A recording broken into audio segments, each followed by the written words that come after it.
Nah, ini bulan Mei ya teman-teman. Ini tanggal 1 Mei. Tapi tanaman porang kami di sini masih seger-seger teman-teman. Ya, teman-teman bisa dilihat kondisinya. Tanaman porang kami masih seger-seger, hijau royo-royo. Padahal ini sudah bulan Mei. Ya, sudah bulan Mei tanggal 1. Tapi kondisi tanaman kami masih seger, hijau royo-royo, tunas masih lanjut bermunculan. Nah, kita bagi-bagi cerita, kita bagi.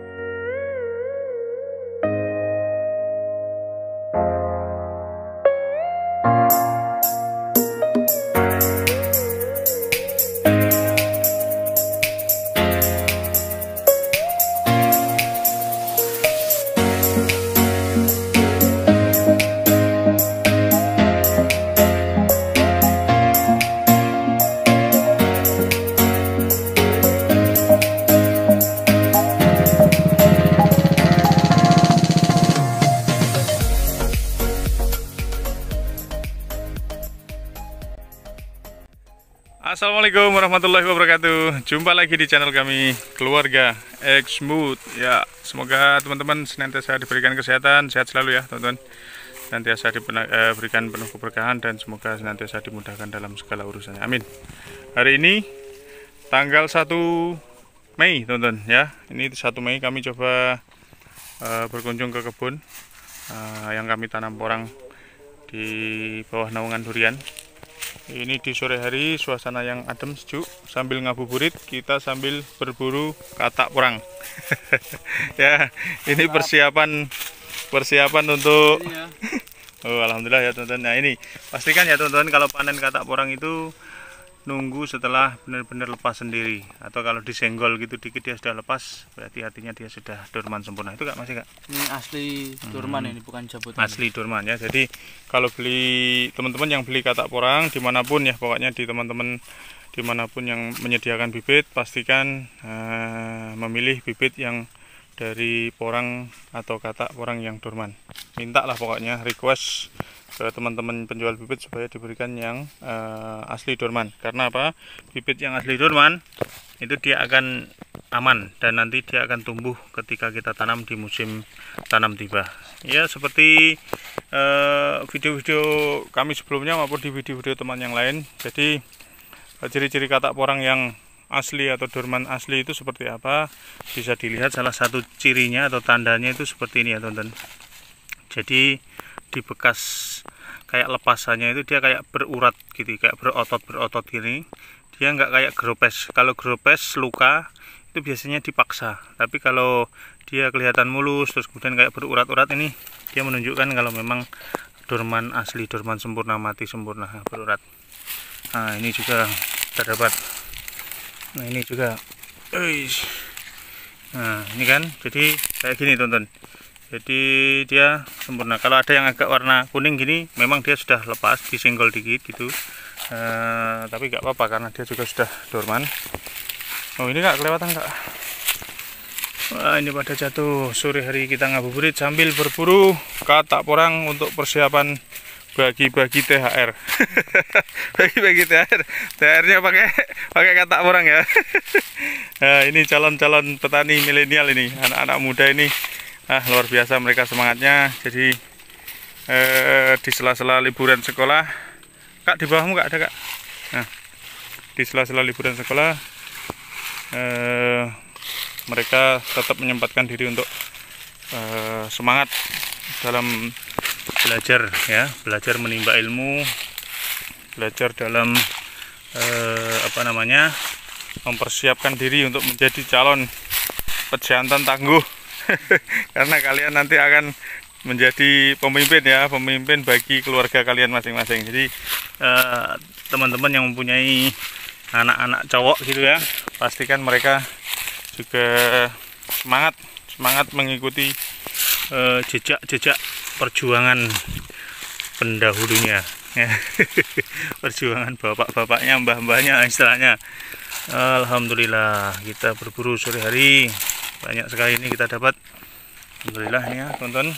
Jadi gitu, intinya jangan sampai teman-teman memetik porang dalam kondisi masih seger, masih hijau ya. Nah, ini yang tunas-tunas kedua, ketiga yang belum pada roboh, itu yang di sana juga masih seger-seger semua teman-teman. Ini sudah bulan Mei. Ya, bulan Mei, awal Mei tanggal 1, tapi sebagian porang masih segar, tunas-tunas yang kedua, ketiga. Tapi kalau untuk yang tunas-tunas pertama rata-rata sudah pada dorman. Nah, salah satu contoh juga yang seperti ini teman-teman, ini sudah roboh ya, sudah roboh tapi dia belum lepas. Ini jangan dipaksa dilepas. Sama juga ini juga sudah roboh, ini sudah tumbang, tapi karena ini belum lepas jangan dilepas, karena kalau dilepas biasanya nanti dia jadi rusak teman-teman, rusak, jadi dia jadi enggak, istilahnya enggak dorman sempurna. Wush, Super ini. super. Super. Agak super. Wah, bajunya aja tulisannya apa ini? Taniku, mantap ini. Jangan ragu ya kalau beli mobil bibit di kami. Promosi ini. Asli. Kaleng-kaleng. Ya, kaleng-kaleng promosi nih kalian ya. Ini asli. Ya, jadi teman-teman ya, teman-teman yang ingin beli bibit silahkan dimanapun, nggak harus di tempat kami ya. Ini biasa ini jiwa-jiwa marketing ini. Kalian mau jualan, udah Kang. Jadi teman-teman yang ingin beli bibit pokoknya dimanapun beli bibit silahkan ya, nggak harus di tempat kami. Pokoknya kami hanya bisa berbagi pengalaman, berbagi tips bagaimana cara memilih bibit katak porang yang bagus maupun bibit-bibit yang lain. Jadi pastikan bibit yang diambil atau yang dibeli dari katak-katak porang hasil dorman ya, hasil dorman. Nah, kayak gini. Nah, ini Kak, besar Kak. Mantap jiwa. Ya, jadi pastikan dari katak-katak super yang benar-benar asli dorman. Karena dengan bibit asli dorman, taruh sini dulu Kak. Taruh sini dulu, nanti kita keliling lagi. Oke, lumayan lah ini. Dapat berapa kilo ini nanti sore hari ini kita. Mudah-mudahan dapat 50 kilo lebih ini. Terus ayo berburu lagi. Nih Mas Eca. Oke, sip punya ini ya, teman-teman. Oh, ini bersih enggak? Ini daun-daun ini kotor.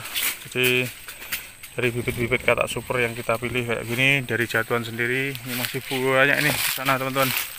Masih panjang ke sana ini. Ya, kita akan ngabuburit secukupnya saja karena ya suasana bulan suci Ramadan. Tentunya di sore hari sudah tinggal sisa-sisa energi sebelum tumbang. Sisa-sisa energi sebelum tumbang kita manfaatkan untuk ngabuburit sambil berburu katak ya teman-teman. Jadi ya intinya seperti tadi ya teman-teman, tips yang kami bagikan atau ilmu yang kami bagikan atau pengalaman lah yang kami bagikan di sore hari ini adalah pastikan kalau beli bibit katak porang itu adalah bibit yang asli dorman. Salah satu ciri-ciri katak dorman seperti ini tadi, dia kayak berurat-urat gini ya, asli. Terus kemudian apa namanya, dia tidak luka. Biasanya kalau yang potesan itu biasanya luka teman-teman. Di sini dia kayak terkelupas gitu daging ininya. Nah, itu menunjukkan bahwa dia belum dorman sempurna. Nah, bahayanya bibit katak yang belum dorman sempurna, pastinya nanti dia kalau ditanam itu nggak bakalan tumbuh. Kalau dia dikarantina sampai bertahan sampai musim tanam. Tapi kalau misalnya dia nggak bertahan di karantina, biasanya dia langsung busuk teman-teman. Jadi dia gembes gitu ya, kalau dipegang gitu gembes atau empuk lah, dia empuk. Nanti kalau empuk gitu lama-lama dia jadi ini, jadi kayak ini busa gitu, busa. Terus lama-lama dia dalamnya jadi empuk, terus lama-lama dia berjamur terus rusak. Nah, itu yang kalau sudah seperti itu sudah nggak bisa dimanfaatin dan nggak bisa diharapkan untuk kita tanam bisa tumbuh. Nah, ini kondisi tanaman durian kami, alhamdulillah kondisinya seger subur ya, seger subur. Ini saatnya persiapan untuk nanti pembuahan di musim selanjutnya. Ayo terus kita berburu. Ini banyak Kak, sini Kak.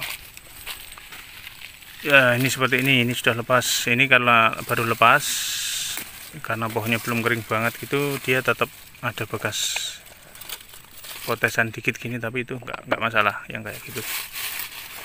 Yang nggak boleh itu yang kalau benar-benar kondisi warnanya masih hijau seger gitu, nah, kayak gini terus kita potes, nah itu nggak boleh itu teman-teman.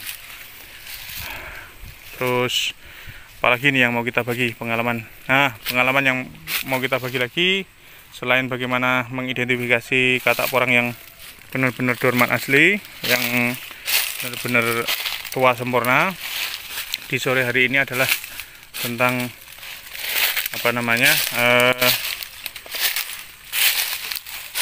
bahwa porang itu intinya bisa hidup di lahan kondisi apapun ya teman-teman.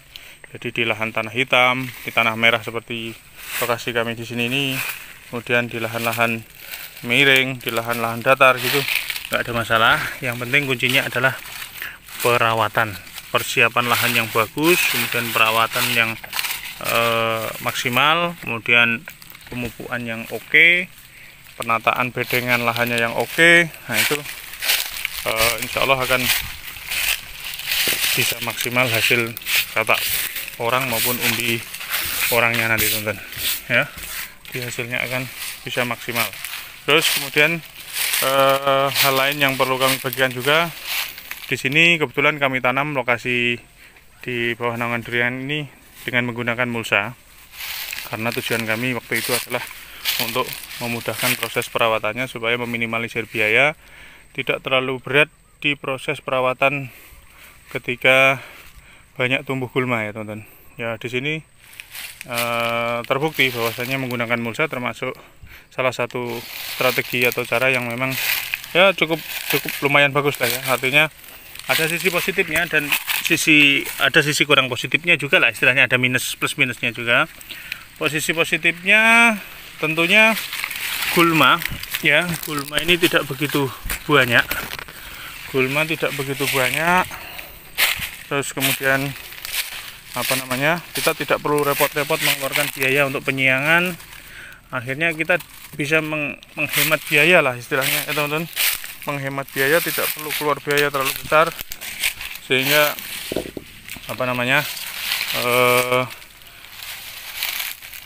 kita bisa menekan anggaran dengan harapan nanti otomatis hasil ketika panen, terus hasilnya kita jual ataupun kita produksi sendiri, kemudian kita bikin jeripeng-jeripengnya itu, chipnya itu kita jual dalam bentuk kering, hasilnya insya Allah akan lebih maksimal. Cuma di sisi lain ada kekurangannya, yaitu ketika kita tanam dengan menggunakan mulsa seperti ini, tentunya biaya di awal akan lebih besar karena ada biaya yang perlu kita keluarkan untuk membeli ini mulsa.